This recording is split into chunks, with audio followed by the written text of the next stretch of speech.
Hey, everybody. Welcome back to Ballcap Sports. Working with Erik from Humm Baseball here to do the Ken Burns baseball documentary rewatch recap. Inning 1 you would have found on my channel. Inning 2 would be over on Baseball's channel. Inning 3 back here.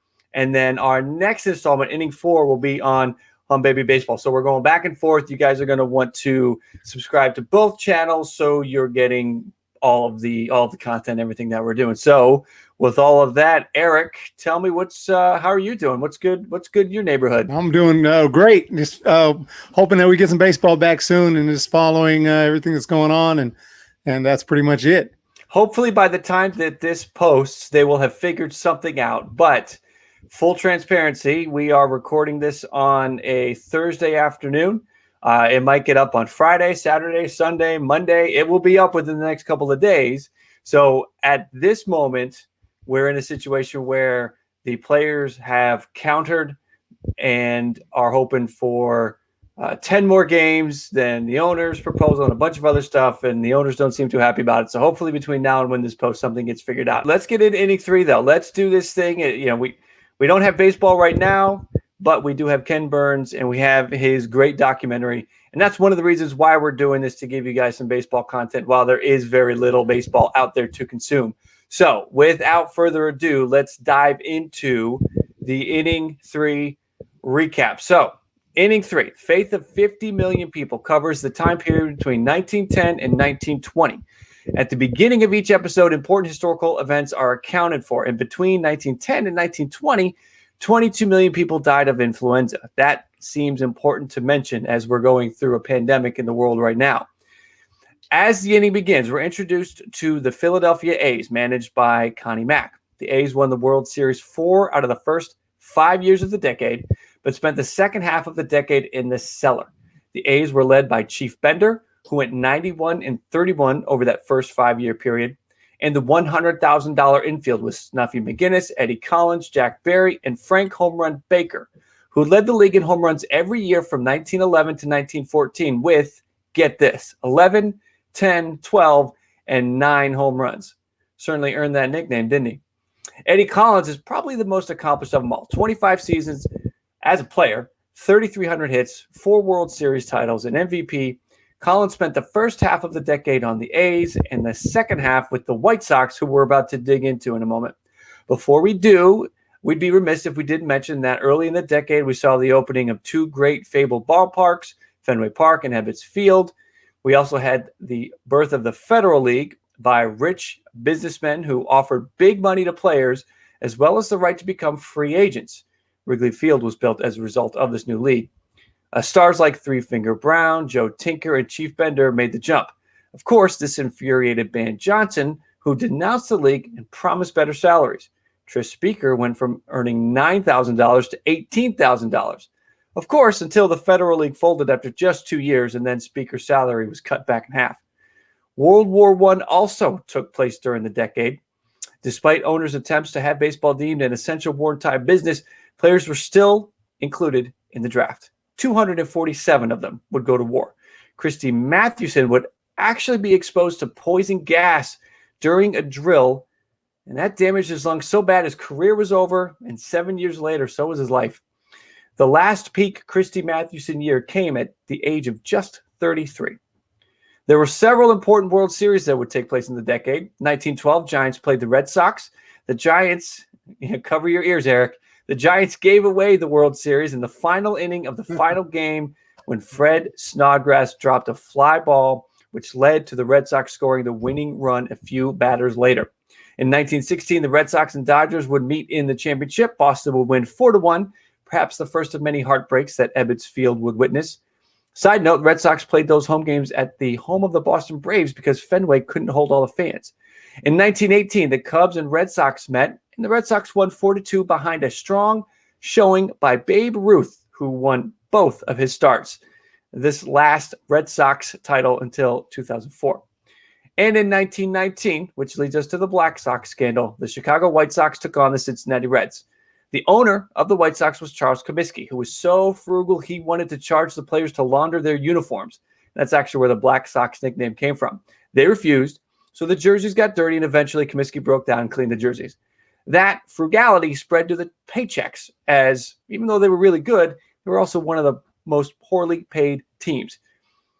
Started with Chick Gandil. He was tired of the mistreatment, tired of being underpaid. Said for the right money, he'd be willing to talk players into throwing the series. Arnold Rothstein in New York was listening and ultimately put the fix together. Gandil got 7 players, pitchers Lefty Williams and Eddie Cicotti, who that year were 23-11 and 29-7. Third baseman Buck Weaver, shortstop Swede Risberg, reserve infielder Fred McMullen, and outfielders Happy Felsch and Shoeless Joe Jackson. During the series, the Sox made countless fielding errors and miscues that led to Reds runs. Williams and Cicotti were wild, walked hitters, and lost both of their starts. By the end of Game 5, players were actually getting kind of restless because the money they'd been promised wasn't coming in. The White Sox made an effort to bounce back, winning 2 games in a row, but the night before Game 8, when it seemed that Lefty Williams was also abandoning the fix, gamblers arrived at his residence and threatened his family if he didn't come through. In Game 8, Williams gave up 4 runs and was out of the game in the first inning. The Reds won the series. From the start, the press smelled something foul. Betting just wasn't right, and it was heavy betting. The wild pitching and the glaring errors just gave them away. The 8 found themselves facing a grand jury, but were acquitted after testimony mysteriously disappeared. The day after the acquittal, all 8 were banned for life from the game. The decade closed with baseball in a bad place. And once again, like at the turn of the century, needed stars, or maybe in particular just one, to save the game. There's so much in this episode that after all of that, we didn't even get to cover Cobb, McGraw, Grover Cleveland Alexander, Tris Speaker, Branch Rickey comes in and changes how players are training. The first players union of sorts with the players fraternity, the first baseball commissioner, and there's even more. So this episode was just packed and stacked with a ton of information. Let's start with you, Erik. All of that out there, digesting all of that. What are your sort of main takeaways from inning 3? This is just like you said. This was definitely the most the episode that has just the most drama, the most interesting stories. And if we had a YouTube back then, we would never run out of content because there's always something with scandals and the World Series back then were insane. The 1912 World Series you mentioned was just nuts. Even a game gets called because of darkness. Imagine that happening now. I mean, people would lose their minds. But basically it was just canceled. They didn't even resume it. So the 1912 World Series was insane. You had the 1919, definitely one of the biggest stories in the history of baseball. And that one is just insane. I've always loved reading about that, and the movie 8 Men Out, a great film. Just so much. I don't know. We just have to just break it down one by one because there's so much that went on during that era.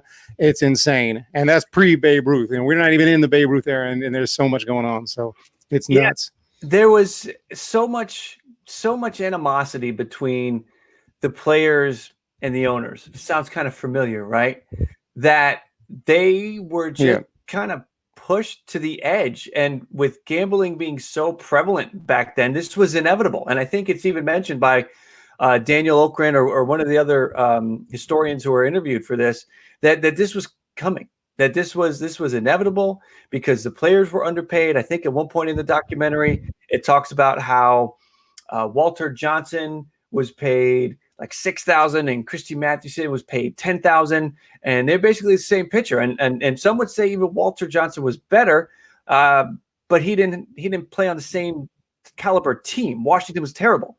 So, that is a big part of this. The players were just not getting paid, not represented at all in this. And Comiskey and the other owners were kind of able to do whatever they wanted, especially after that the Federal League shut down, which is a whole nother thing, which is amazing that you had a bunch of baseball outsiders roll in, just rich businessmen roll in with a bunch of money and promise higher salaries and free agency, which was a big sticking point with players at the time.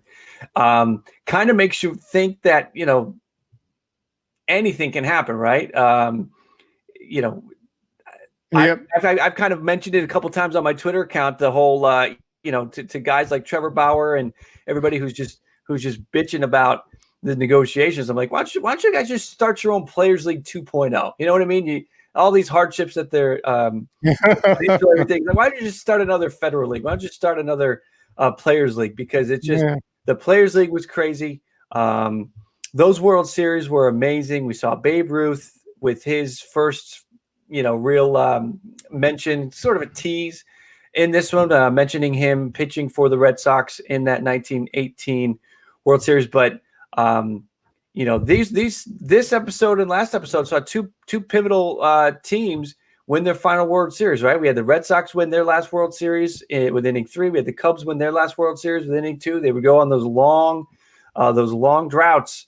So it's kind of, it's just a whole lot there. Let me ask you this, Giants fan, Christy Mathewson, what kind of place does he have in your Giants fandom?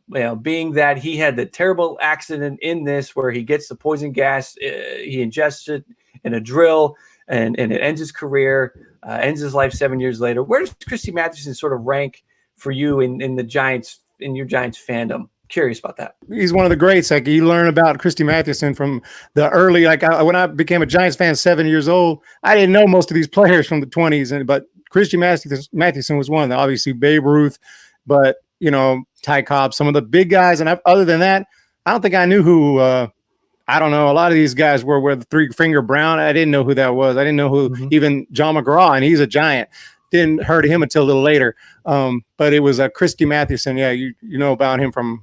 So he's all Giants fans know, even kids know. I don't know about now, but back when I was a kid, we all knew about Christy Mathewson. So yeah, he's definitely a legend. Definitely one of the greatest. And apparently he's a good guy too. He's a really nice guy. Did Christian gentleman. So that helps. We also had the 2 ballparks that were erected during this period, and that was Fenway Park and Ebbets Field. And let me get your thought on that. Between those 2 stadiums, now, Fenway Park's been around for over 100 years, and we only had about 50 years of Ebbets Field. Even still, which stadium do you think saw the most heartbreak? Do you think it was Brooklyn with those years and years of just losing to the Yankees, or is it Boston and the curse and everything? Which stadium do you think saw the most heartbreak out of those 2 that opened up in this decade? Well, I guess now it's got to be Fenway, because Fenway stayed open all the way through till they finally won one. So Fenway saw that 1986 heartbreak with the Buckner error, and there's so much that happened there. A lot of heartbreak at Fenway over the years. And of course, I think Ebbets Field is more of a classic. It's just, we never saw Ebbets Field, never got to see it. I would love to have seen it, but it's got some great stories, but it didn't have to deal with heartache for, so many years, like Fenway did. Yeah, no, I mean, the fact that Ebbets is gone and Fenway still stands probably is one of the things that adds to the lore of Ebbets Field, is because the Brooklyn Dodgers were so historical, and Jackie Robinson and Duke Snider and just that history and the heartbreak of going from Brooklyn west and then tearing it down. Fenway's still there. Ebbets is gone. You can't go see it if you want to. Red Sox, when they're playing and this virus situation is over, you can go to a game. So that's kind of an interesting dynamic between those 2, that they both went up around the same point. One other side note we should mention here, but we'll get into the topics here in a moment, but another key moment from this episode was the voting in of the first Major League Baseball commissioner. Prior to the commissioner, the owners kind of voted on things. There was no one single entity, and they brought in Judge Kennesaw Mountain Landis. They did this primarily to try to save the integrity of the league. The reason why Landis got the post was because when the Federal League was trying to sue that Major League Baseball was a monopoly, Landis wouldn't rule on it. And that stayed with the Major League Baseball owners, and they looked at him fondly because of that. So he ends up years later getting this commissioner role, and he is the guy that votes or determines that if you bet on gambling, you are banned for life. And certainly those Black Sox players, getting back to that part of the document, they didn't know that was going to be potentially a penalty for this. They maybe would have, I don't know, probably at that time, maybe they wouldn't have thought there would have been a suspension or anything at all. And because there were other players that were gambling. It was already kind of around baseball. Gambling was sort of there, not in this capacity, but gambling was around there. Do you think that moment? Do you think that losing the full career of a guy like Shoeless Joe Jackson, for you, pivotal moments in baseball? Where's that rank for you? It's one of the it's huge. It's huge, and obviously that's what set those rules into place that were in every clubhouse. You can't gamble on baseball, and actually to this day we don't see it anymore. Obviously they get paid so much they probably don't need to, but still it's not something we worry about other than the Pete Rose deal. That's the one exception, and obviously he's still banned from baseball and can't get in the Hall of Fame. So players know, coaches know, managers know, you do not gamble on the game. So those 8 guys, even though it's kind of unfortunate for them because they weren't getting paid well and obviously they were taken advantage of a little bit, but still those 8 guys had to get suspended and get banned from baseball so that it's known this is the cardinal sin in baseball is gambling on the game. So we know by and large the game is played clean, and I don't know if it's always played clean per se, at least they're not losing on purpose. It set the tone. It definitely, and that set the precedence with the whole Pete Rose situation. It's one of the reasons why I think Pete Rose, you have a lot of people who believe Pete Rose should be in the Hall of Fame, but it's not going to happen. And the reason it's not going to happen is this scandal. I understand Pete Rose is the hit king, and Pete Rose, you would say that he didn't gamble while he was a player. We don't necessarily know all of the details about what he did as a player. When he got caught, everything it was as the manager. But if you look at Shoeless Joe Jackson's career up until 1919, you could say he was on a Hall of Fame track. And he never played again. He's not in the Hall of Fame. So there are precedents that are set that if they break down on Pete Rose, then you'll have, the next guy arguing Pete Rose is never going to get in the Hall of Fame. It's a shame that it's almost more a shame that he became the hit king than the gambling. The gambling was just, as far as baseball goes, a no-no. And coincidentally, he also is the hit king. So that's I guess that's my thought on that. Whether would I like him in the Hall of Fame, I don't know. I don't think he ever will get in the Hall of Fame. Do you agree with that? Yeah, he's not going to get in. But the punishment was getting banned from baseball for life. So I guess the Hall of Fame made its own decision. They said, if you're banned from baseball for life, obviously you're not going to get in the Hall of Fame. So technically, I guess they could have put him in the Hall of Fame and still had him banned from baseball, but they saw that as not making too much sense to have someone honored and in the highest honor of a baseball player, yet they're banned from baseball. So I think that's why he's not going to get in, like you said. Yeah. All right, so let's dive into our categories here. And again, to explain, if this is the first time you've seen it, we have 3 categories that we kind of look at, just a fun, different way of looking at the inning.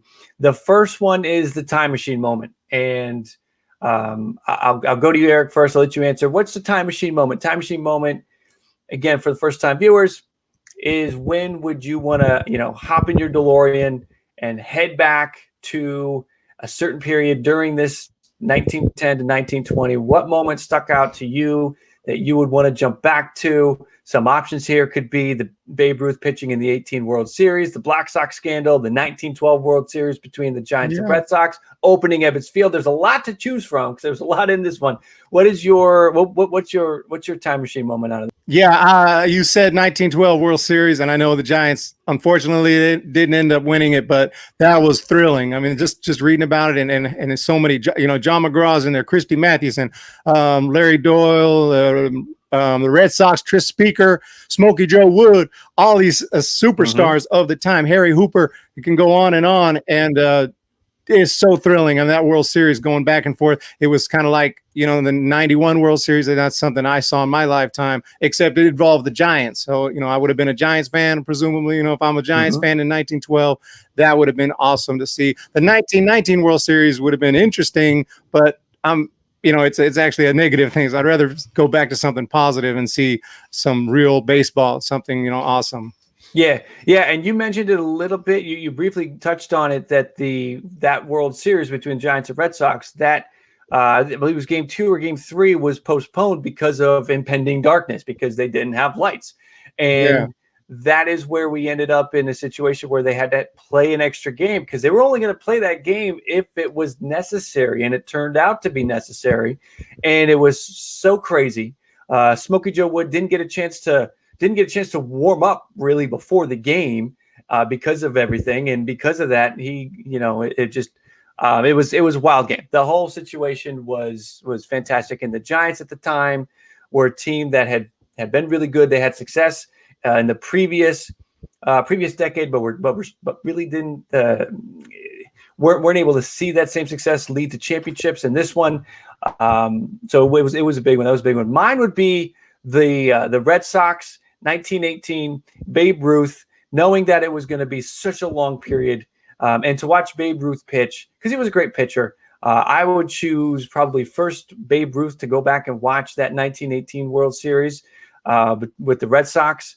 If I have a close second, it would be interesting to see that Black Sox scandal play out in real life, just to kind of see that. I guess that would be you would be stuck in 1919 if you did that. You couldn't hop back for a couple days or a week. You'd have to stay there for a year, because the way the scandal, you know, a lot of people don't know, they forget, you know, Shoeless Joe Jackson and all these guys, they played the 1920 season.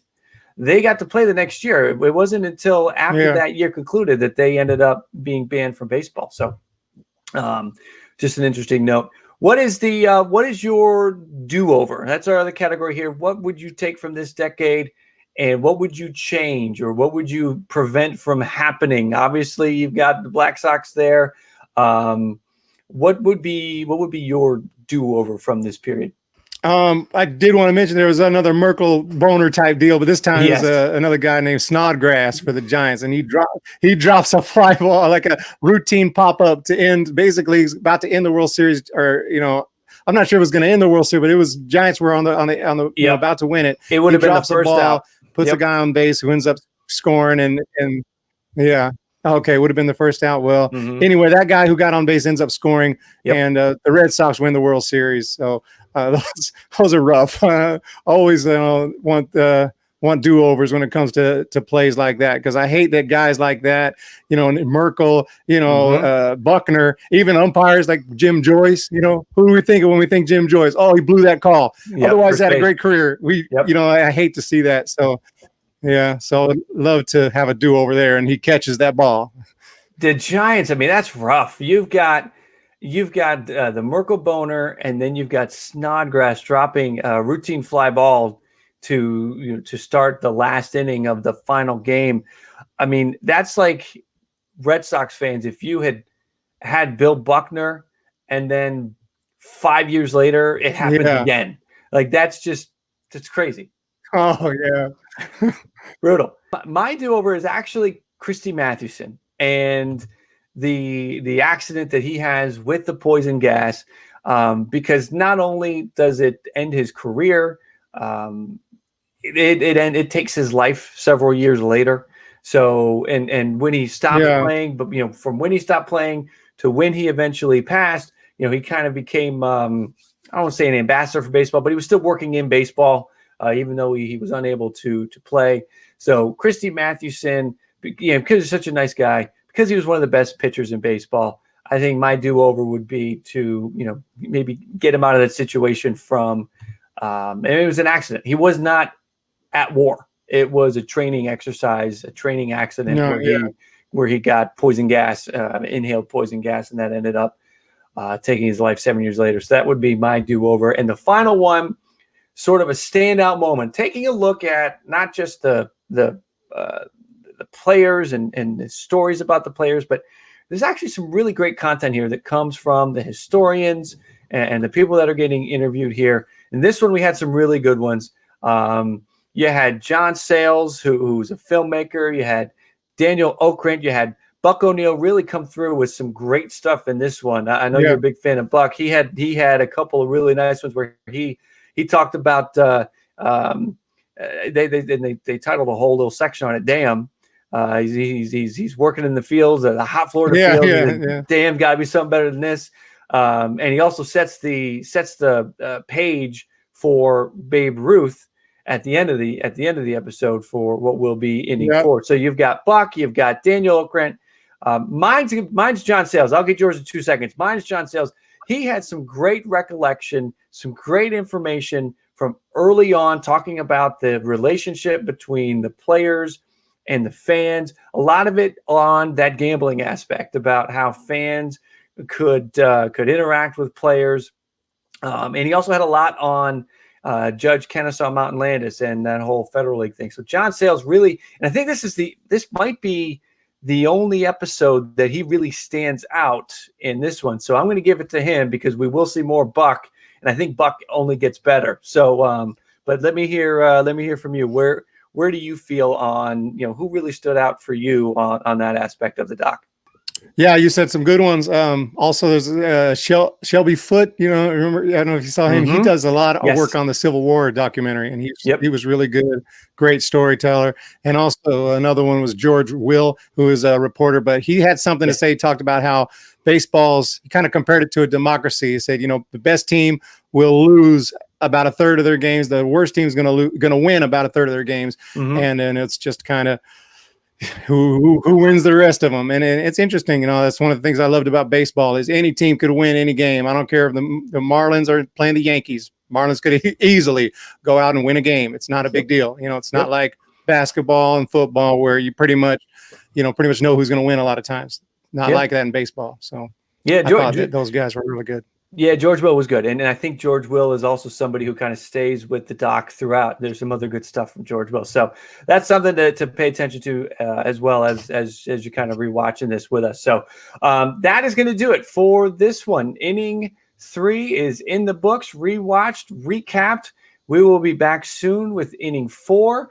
We'll dive into that one. I think we're going to get a lot of the Great Bambino in that one. And when we do, that's all we're probably going to talk about is that, because I'm pretty sure the whole inning will be about Babe. So Erik, thank you for joining. Everybody who's viewing this on my channel, make sure you check out Humm Baby Baseball, because not only are you going to see inning 2 and inning 4 and inning 6 and inning 8, he's got some great baseball content. He did some great breakdowns on the MLB draft. So if you want to know about some of those guys that were drafted, check that out. Make sure you do that and subscribe to him, subscribe to me, do all that wonderful stuff. Set the alerts, check us every day, whatever you got to do. We appreciate the support. Erik, thank you again for joining, and I look forward to talking to you again here with inning 4 in the next few days. Awesome. No problem. All right. Take it easy, guys.